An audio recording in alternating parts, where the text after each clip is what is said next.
Right. Good morning, Hood River Valley High School students. This is George Economou, your school resource deputy, and it should be Friday, November 13th, and this is your school resource deputy spot.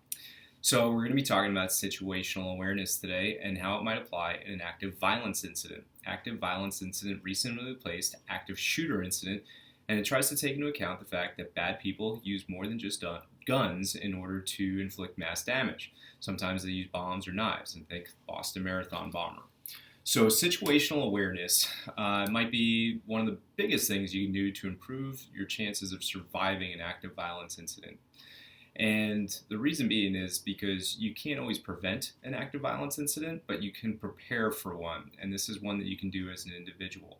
Situational awareness only means that you're aware of your surroundings and you're on the lookout for potential hazards and threats. It's something you should be doing while driving on a regular basis, but now you're going to do it while you're out and about in the world. So it's kind of a mindset, more of a mindset than it is a hard skill, but you can practice it nonetheless. And doing a little bit of practice will go a long way into improving your chances of surviving. So I'm going to go through 3 steps or 3 keys to consider when looking at situational awareness, and then we're going to cover 4 drills at the end. Okay, so the first key to improving your situational awareness is recognizing bad things happen. Okay, I consider myself an optimist, but if I'm ignorant or denying the fact that bad things happen, the only thing that I'm doing is reducing the chance that I'm going to recognize an incident as it occurs and react accordingly. Okay, so it's just the way it is. It's the way it's always been. Bad things happen to good people, and if you can recognize that, you're well on your way.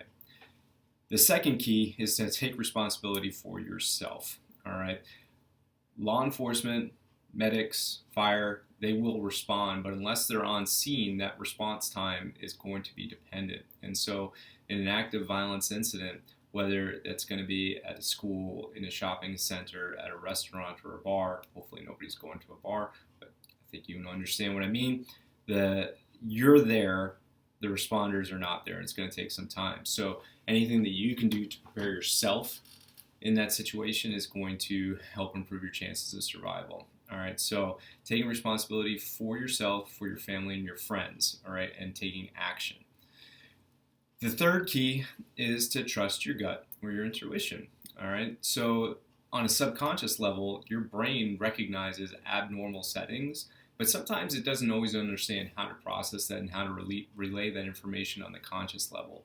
So I'm going to recommend a book here, somewhere over here to pop up, called The Gift of Fear by Gavin DeBecker. And he's a psychologist who interviewed multiple victims of trauma. And, in those interviews, they kind of recognize that some of the signs of a potential violent event were there beforehand. And sometimes they listened to those signs and sometimes they did not. So it's a good thing to good read. So 4 drills for maintaining situational awareness. And please don't think that this is about being paranoid or obsessively, obsessing over your personal security. This is just the difference in how you view the world, okay? When you're driving, you should be looking for active threats or things that are going to pop out at you. When you're sitting at home watching TV, you don't need to worry about this. When you're in a crowded mall, you should be thinking about this sort of thing, okay? So our 4 drills to practice. The first one's pretty easy. Okay, anytime you walk into a building, just assess where the exits are. Check. All right.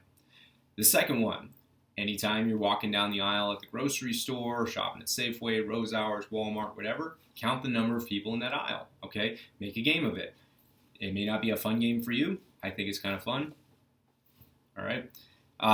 The third thing, this is what I consider all the time, just because of my time in the Marine Corps, was anytime I'm in a new situation or I'm in a new environment, I'm looking for my closest cover because I want to know where that shield is that's going to protect me from any debris. It could be debris from an earthquake if I'm inside. It could be from a car crash from alongside the road, or it could be from bullets. All right. And then the fourth game I like to play is I like to people watch. And what I'll do is I'll try to figure out, okay, well, what's that person's occupation? What kind of mood are they in? What are they focused in at this time? And what are they preparing to do? And those kinds of things will help just set up that operational or situational awareness mindset. And that's what I'm going to leave you guys with. So try practicing those tools. I hope that you're having a good week and that you guys are staying safe. Please know that my email, phone, and door are always open to anyone who comes a calling. And if you see or hear about bullying, violence, drugs, or any sort of harm to your school or your peers, please know you can always report a tip with Safe Oregon. Thanks.